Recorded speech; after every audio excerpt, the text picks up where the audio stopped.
अस्सलाम वालेकुम। कैसे हैं आप? उम्मीद है कि सब खैरियत से होंगे। मैं भी अल्लाह के फ़ज़ल से बिल्कुल ठीक हूँ।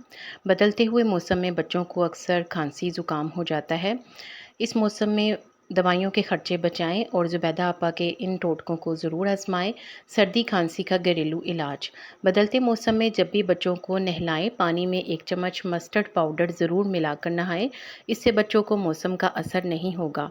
अगर खुदा न खास्ता बच्चों को खांसी हो जाए तो थोड़े से ज़ाफ़रान को गर्म पानी में डालकर बच्चों के हलक और सीने पर हल्का हल्का लगाएं। थोड़ा सा ज़ाफ़रान दूध में डालकर पिला सकती हैं। इसके अलावा ना हो ज़ाफ़रान तो दूध में हल्दी डालकर भी बच्चों को दे सकती हैं।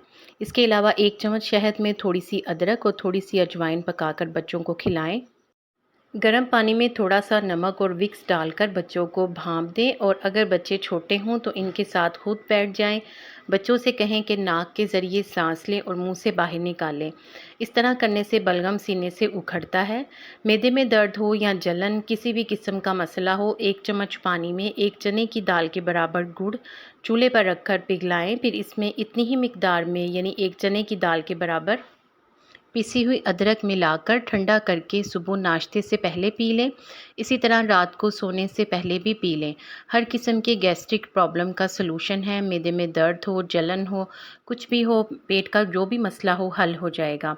अगर हाथों में पसीना आता हो तो फिटकरी का पाउडर बनाकर रख लें। जब भी हाथ धोएं थोड़ा सा पाउडर पानी के साथ मिलाकर हाथ धो लें। हाथों में पसीना आना बंद हो जाएगा।